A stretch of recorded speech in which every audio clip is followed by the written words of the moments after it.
Yes, all students, a very good evening and I wholeheartedly welcome you again back for Enlightened Educators.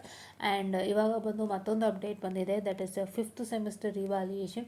ಯಾರಿಗೆಲ್ಲ fifth and sixth sem 2022 scheme results announce ಆಗಿದೆನೋ ಅವರೆಲ್ಲರಿಗೂ revaluation update ಬಂದಿದೆ. So ಯಾವತ್ತಿಂದ revaluation apply ಮಾಡೋದು ಅಂತ ಹೇಳಿದರೆ, so it is starting from 10/2/2026 and ending at 14/2/2026. So 10/2 ಅಂತ ಹೇಳಿದರೆ ಇವತ್ತು 6ನೇ ತಾರೀಕು ಅಲ್ಲ, ಸೊ 7 8 ಸೋಮವಾರದಿಂದ ಬುಧವಾರ ತನಕ ಇದೆ.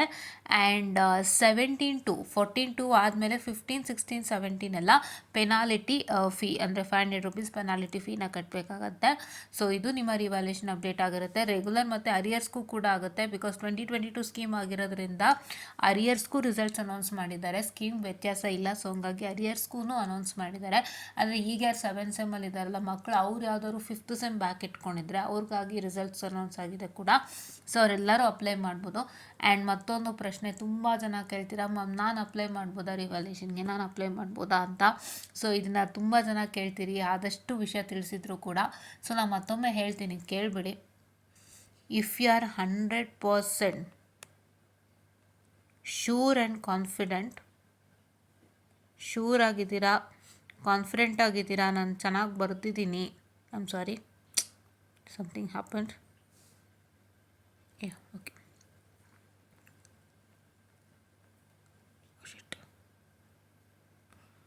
100% ಶ್ಯೂರ್ ಇದ್ದೀರಾ, ಕಾನ್ಫಿಡೆಂಟ್ ಇದ್ದೀರಾ ಅಂತಂದರೆ please to apply for the revaluation, ಆಯಿತಾ. 100% ನೀವು ಶ್ಯೂರ್ ಇದ್ದೀರಾ, ನೀವು ಕಾನ್ಫಿಡೆಂಟ್ ಇದ್ದೀರಾ ಅಂತಂದರೆ ಖಂಡಿತವಾಗ್ಲೂ ರಿವ್ಯಾಲ್ಯೂಯೇಷನ್ಗೆ ಅಪ್ಲೈ ಮಾಡಿ, ಯಾವುದೇ ಥರದ ಸಮಸ್ಯೆ ಇಲ್ಲ. ಏನಪ್ಪ ಅಂತ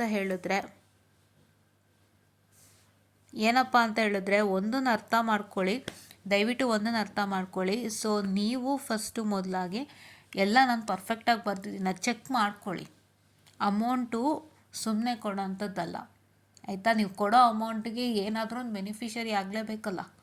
ಏನು ಬೆನಿಫಿಷರಿ ಇಲ್ಲಿ ಪಾಸ್ ಆಗಬೇಕು, ಇದೇ ಬೆನಿಫಿಷರಿ ತಾನೇ, ಕರೆಕ್ಟ್ ಅಲ್ವಾ.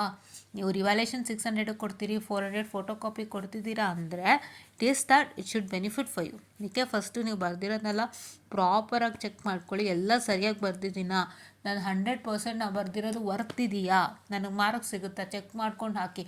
ತುಂಬ ಜನ ಏನು ಮಾಡ್ತಾರಂದರೆ, ತುಂಬ ಜನ ನಿಮಗೆ ಮಿಸ್ಲೀಡ್ ಮಾಡ್ತಾ ಹೋಗ್ತಾರೆ. ಏನಿಲ್ಲ, ಒಂದು 11 ಮಾರ್ಕ್ಸ್ ಬಂದಿದೆ, 18ಕ್ಕಲ್ವಾ, ಇನ್ನು 7 ಮಾರ್ಕ್ಸ್ ತಾನೇ ಕೊಡ್ತಾರೆ ಬಿಡ, ಆ ಥರ ಹೇಳ್ತಾರೆ. ಬಟ್ ಅದು ಚಾನ್ಸ್ ಫ್ಯಾಕ್ಟ್ರಲ್ಲಿ ಆಗೋಕ್ಕೆ ಮಾತ್ರ ಸಾಧ್ಯನ 100% ಬಿಲೀವ್ ಮಾಡಬೇಡಿ. ಯಾರೊಬ್ರಿಗಾಗಿದೆ ಅಂತಂದರೆ ಎಲ್ಲರಿಗೂ ಆಗುತ್ತೆ ಅಂತಲ್ಲ. It is a chance factor and it is a luck and time that particular person had so that ಈ ಕ್ಲಿಯರ್ಡ್ ಅಷ್ಟೇ, ಹೌದಾ. ಸೊ ಹಾಗಾಗಿ ನೀವು ಯೋಚನೆ ಮಾಡಿ 100% ಪರ್ಫೆಕ್ಟ್ ಇದ್ದೀರಾ ಅಂದರೆ ರಿವ್ಯಾಲ್ಯೂಯೇಷನ್ಗೆ ಹಾಕಿ. ಯಾರು ಹೇಳೋದು ಕೇಳಬೇಡಿ, ಸುಮ್ಮನೆ ನಿಮ್ಮ ಅಮೌಂಟ್ನ ವೇಸ್ಟ್ ಮಾಡ್ಕೋಬೇಡಿ. ನೀವು ಬರ್ದಿದ್ದೀರಾ ಪರ್ಫೆಕ್ಟಾಗಿ ಎಲ್ಲ ಚೆನ್ನಾಗಿದೆ ಅಂದರೆ ಹಾಕಿ, ಇಲ್ಲ ನೀವು ಬರ್ದಿಲ್ಲ ಅಂದರೆ ಇನ್ನೊಂದು ಅಟೆಂಪ್ಟನ್ನು ಖಂಡಿತ ಕೊಡಿ, ಓಕೆನಾ. ಇನ್ನೊಂದು ಅಟೆಂಪ್ಟನ್ನು ಖಂಡಿತ ಕೊಡಿ. ಬಟ್ ನಾನು 7th ಸೆಮ್ ಸ್ಟೂಡೆಂಟ್ಸ್ಗೆ ಹೇಳ್ತೀನಿ, ಇನ್ನು ಸ್ಪೆಷಲಿ 7th ಸೆಮ್ ಮಕ್ಕಳು ಯಾರು 5th ಸೆಮ್ಮಲ್ಲಿ ಬ್ಯಾಕ್ ಇಟ್ಕೊಂಡಿದ್ದೀರಾ ಅವರು ಒಂದು ಪ್ರಯತ್ನ ಮಾಡಿ. ಅವ್ರು ಯಾಕೆಂದರೆ ಈಗ ಅವರು ಪ್ಲೇಸ್ಮೆಂಟ್ಸ್ ಇರೋದ್ರಿಂದ, ಅವ್ರು ಕಂಪ್ನಿಗೆ ಹೋಗ್ಬೇಕಾಗಿರೋದ್ರಿಂದ ಅವ್ರಿಗೆ ವಿಧಿ ಇಲ್ಲ, ಏನು ಬೇಕಾದ್ರೂ ಆಗ್ಬೋದು, ಟ್ರೈ ಮಾಡಿ. ಬಟ್ 5th ಸೆಮ್ ಮಕ್ಕಳು, ಒರಿಜಿನಲ್ 5th ಸೆಮ್ ಮಕ್ಕಳು ಯಾರೀಗ ಓದ್ತಾ ಇದ್ದೀರಾ 22 ಸ್ಕೀಮಲ್ಲಿ, ಈಗ ಯಾರು 6th ಸೆಮ್ಮಿಗೆ ಬಂದಿದ್ದೀರಿ ಅವರು ನೀವು ಒಂದ್ಸಲ ಯೋಚನೆ ಮಾಡಿ ನೀಟಾಗೆಲ್ಲ ನಿಮ್ಮ ಪೇಪರ್ಸ್ ಚೆಕ್ಔಟ್ ಮಾಡಿ, ಪ್ರತಿಯೊಂದು ಆ್ಯಂಗಲಿಂದ ಚೆಕ್ಔಟ್ ಮಾಡಿ ರಿವ್ಯಾಲ್ಯೂಯೇಷನ್ಗೆ ಹಾಕಿ.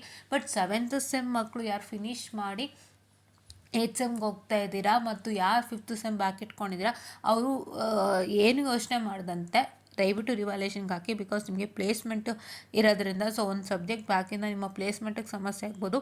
ಸೊ ಹಂಗಾಗಿ ನೀವು ಅಪ್ಲೈ ಮಾಡಿ, ಚೆಕ್ಔಟ್ ಮಾಡಿ. ಏನಾದ್ರು ಒಂದು ಒಳ್ಳೇದಾಯಿತು ಅಂದರೆ ಸಂತೋಷ, ಆಗಲಿಲ್ಲ ಅಂದರೆ ಏನು ಮಾಡೋಕ್ಕಾಗಲ್ಲ. ಬಟ್ ಒಂದು ಪ್ರಯತ್ನ ಕೊಡಿ ಅಂತ ನಾನು ಹೇಳ್ತಾ, ಎಲ್ಲರಿಗೂ ಅರ್ಥ ಆಯ್ತಲ್ವಾ. Yes, will you follow that? Yeah. So ಮತ್ತೆ ಮೆಸೇಜ್ ಮಾಡಬೇಡ್ರಿ. ಸುಮಾರು ಜನ ಮ್ಯಾಮ್ ನಂಗೆ ಅಷ್ಟು ಮಾರ್ಕ್ಸ್ ಬಂದಿದೆ ರಿವ್ಯಾಲ್ಯೂಯೇಷನ್ಗೆ ಹಾಕ್ಲಾ, ಎಷ್ಟು ಮಾರ್ಕ್ಸ್ ಬಂದಿದೆ ರಿವ್ಯಾಲ್ಯೂಯೇಷನ್ಗೆ ಹಾಕ್ಲಾ ಅಂತೀರಾ. ಸೊ ಅದಕ್ಕೆ ಕ್ಲಿಯರ್ ಕಟ್ಟಾಗಿ ಹೇಳಿದ್ದೀನಿ, if everything is perfect put for revaluation, if not give another shot, ಓಕೆನಾ. So this is what is all for today ಅಂತ ಹೇಳ್ತಾ ಥ್ಯಾಂಕ್ ಯು.